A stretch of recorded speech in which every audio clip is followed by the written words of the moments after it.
ल नमस्ते सम्पूर्णमा। यो सुन्तला देख्नुभयो नि एकदमै हरियो कलकल छ। यो पोर बिरुवा यत्रो सानो थियो।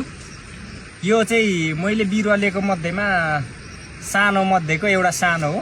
अनि यो चाहिँ बाटो देखिहाल्नुभयो, यो चाहिँ हाम्रो घाँस काट्न जाने बाटो हो।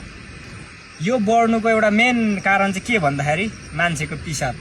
अब अस्ति कतिजनाले मैले पिसाब हालेको भन्दाखेरि डाइरेक्ट फेत्नै गऱ्यो नि मुत्नु नि भन्ने खाले प्रतिक्रिया नै आएको थियो। यो ओह्रालो बाटोमा चाहिँ प्राय हाम्रो यहाँनिर 6-7 वटा बोट छ यो बाटोमा। यो चाहिँ हामीले प्रत्येक दिन पालै पालो यो बाटो हिँड्दाखेरि हामी 3 भाइ छौँ, हामीले चाहिँ पिसाब गर्ने चलन छ है। अब फेरि फोहोरी पनि भन्नु होला कतिले, तर भने कस्तो भन्नुहुन्छ भने कागती सुन्तला जुन फलफुल छ त्यसको लागि चाहिँ मान्छेको पिसाब चाहिँ 1 नम्बर हो। त्यो चाहिँ मैले 2 वर्ष भयो अनुभव गरेको। यो चाहिँ अब फेरि बेसी डाइरेक्ट मुद्दा मर्छ भन्ने खाले नि प्रतिक्रिया होला, तपाईँहरूको सोचाइ होला, तर त्यस्तो हुँदैन। अब बेला डेली मुत्ने हाम्रो ऊ पनि फुर्सद त हुँदैन। तर यो बाटो हिँड्दाखेरि चाहिँ विशेष अब हामी बिहान उठेर पनि हामी पिसाब चाहिँ हामी सुन्तला बारीमै गर्छौँ होइन। अरू राति पनि हामी बोतलमै जम्मा गर्छौँ। तर यो चाहिँ कसरी यस्तो पो भन्नुहुन्छ भने पिसाबले गर्दाखेरि अब यसलाई डेली पिसाब त गरेको छैन, जस हप्तामा 15 दिनमा चाहिँ एकचोटि पिसाब भेटेकै हुन्छ। अब यसको फेदमा पनि हेर्नुहोस्, यो एकदमै यो मल मात्रै छ कि यो चाहिँ एकदम यो लेउ पलाइरहेको छ। यो चाहिँ कसरी भन्नुहुन्छ भने पिसाब नि हो त्यो चाहिँ।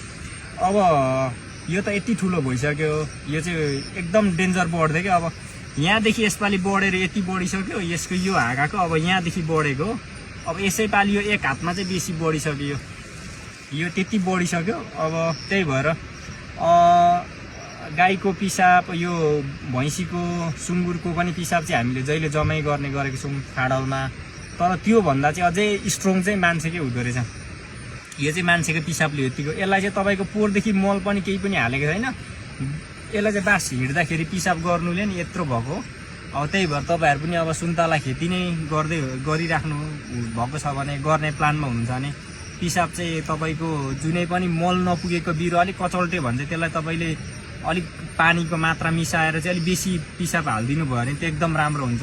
अब डाइरेक्ट हाल्दा पनि ठिक्क मिलाएर हाल्दाखेरि ठिकै हुन्छ। अब यसलाई चाहिँ पिसाबले गर्दै यस्तो भएको।